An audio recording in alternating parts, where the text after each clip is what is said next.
warahmatullahi wabarakatuh. Pada hari ini saya akan melaksanakan praktikum fisiologi tumbuhan dengan judul transportasi zat hara, di mana tujuan praktikum ini dilakukan untuk dapat menentukan daerah pengangkutan zat hara pada tanaman pacar air. Adapun yang pertama, disediakan alat dan bahan dalam praktikum. Adapun alat yang pertama yaitu pisau, dipastikan pisaunya steril. Kedua, saya menggunakan HP sebagai stopwatch. Dan yang ketiga, saya menggunakan penggaris. Adapun untuk bahan-bahannya yaitu vaselin, 2 bungkus zat warna, 2 buah wadah, air, dan bahan utamanya yaitu tanaman pacar air, 2 buah. Adapun kedua yaitu disiapkan tanaman pacar air. Di sini untuk kriterianya saya menggunakan tanaman pacar air yang bening dan tinggi ataupun ukurannya itu sama. Untuk tahapan yang ketiga yaitu dipotong tanaman pacar air dan dikupas kulitnya sepanjang 3 cm dari pangkal akar.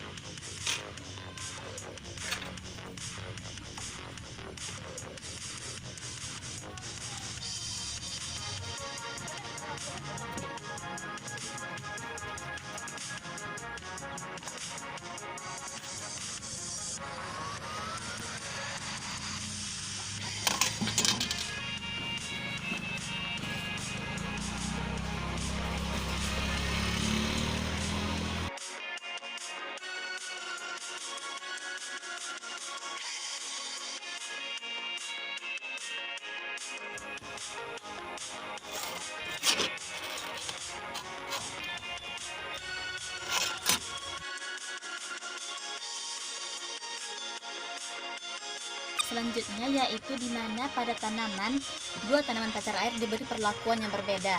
Untuk tanaman pertama, pada bagian pangkalnya diberikan vaselin, dan pada tanaman kedua, pada bagian yang dikupas atau kulit batangnya diberikan vaselin.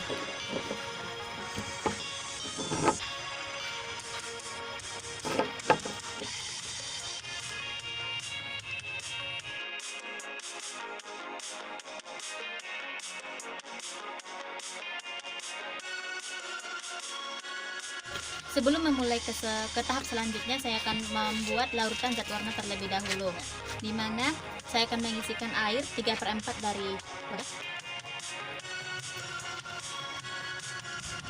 dan ditambahkan 1 bungkus zat warna pada tiap wadah.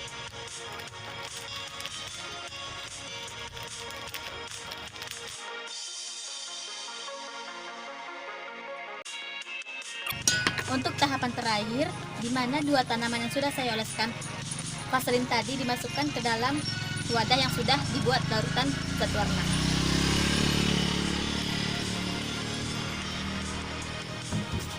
Di mana pada wadah di kiri saya ini merupakan tanaman pertama dan wadah di kanan saya merupakan tanaman kedua. Dan ditunggu selama 30 menit dan dilihat apakah terjadi kenaikan larutan zat warna pada jaringan tanaman.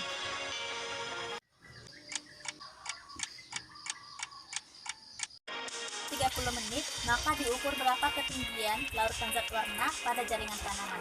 Di sini untuk mempermudah untuk melihat berapa ketinggiannya, kita akan memotong batang tanaman pacar air, membelah batangnya.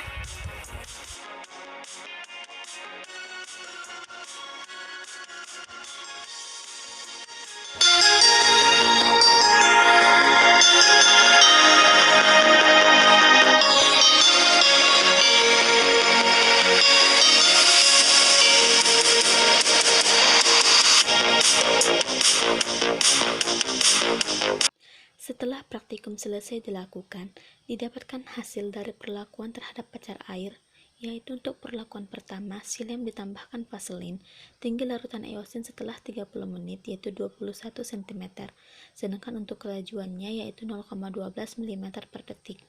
Sedangkan untuk perlakuan kedua yaitu flom ditambah vaselin, tinggi larutan eosin setelah 30 menit yaitu 32 cm, untuk kelajuannya yaitu 0,17 mm per detik.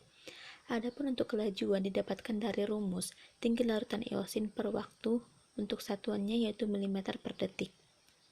Adapun perhitungan terhadap tanaman pertama dan tanaman kedua pada pacar air yaitu silem ditambahkan vaselin memiliki tinggi larutan eosin 21 cm, dikonversikan ke milimeter yaitu 210 mm. Sedangkan untuk waktunya 30 menit dikonversikan ke detik yaitu 1800 detik. Maka V diketahui yaitu 0,12 mm per detik. Untuk tanaman kedua, masih dengan cara yang sama yaitu tinggi larutan eosin 32 cm dikonversi menjadi 320 mm. Sedangkan untuk waktunya yaitu 1800 detik. Maka V atau kelajuannya yaitu 0,17 mm per detik. Pembahasan. Berdasarkan percobaan yang dilakukan dapat diketahui bahwa penyerapan transportasi zat hara pada tanaman pacar air atau Balsamina impatiens dengan perlakuan silem ditambah vaselin menghasilkan tinggi larutan eosin 210 mm dan volumenya 0,12 mm per detik. Lebih rendah penyerapan transportasi zat haranya dibandingkan dengan perlakuan Flom dan vaselin. Hal ini sesuai dengan literatur Sutioso 2004 yang menyatakan bahwa fungsi Flom adalah sebagai alat transportasi anorganik yang mempunyai daya kapilaritas yang tinggi. Transportasi tumbuhan adalah proses pengambilan dan pengeluaran zat-zat ke seluruh bagian tubuh tumbuhan. Hal ini sesuai dengan literatur Teddy 2009 yang menyatakan bahwa transportasi tumbuhan adalah proses pengambilan dan pengeluaran zat-zat ke seluruh bagian tubuh tumbuhan. Pada tumbuhan tingkat rendah, penyerapan air dan zat hara terlarut di dalamnya dilakukan melalui seluruh bagian tubuh tumbuhan. Ada beberapa faktor yang mempengaruhi proses penyerapan dan transportasi zat hara, yaitu A. Faktor air untuk melarutkan unsur hara atau zat mineral sehingga mudah menyerap air. B. Daya serap akar tekanan setiap tumbuhan berbeda-beda. C. Daya isap daun disebabkan adanya penguapan atau transpirasi air dari daun yang besarnya berbanding lurus dengan luas bidang penguapan atau intensitas penguapan. Adapun kesimpulan dari praktikum ini dilakukan yaitu 1. Transportasi zat hara pada Flom dan vaselin memiliki transportasi lebih tinggi dari silem dan vaselin. Kedua, transportasi tumbuhan yaitu proses pengambilan dan pengeluaran zat-zat ke seluruh bagian tubuh tumbuhan. Dan terakhir yaitu faktor-faktor yang mempengaruhi penyerapan zat hara yaitu faktor air, daya serap akar, dan daya isap daun. Itu dia video kita kali ini. Semoga video ini dapat bermanfaat bagi orang-orang. Sampai jumpa di next video. Salam petani berdasar.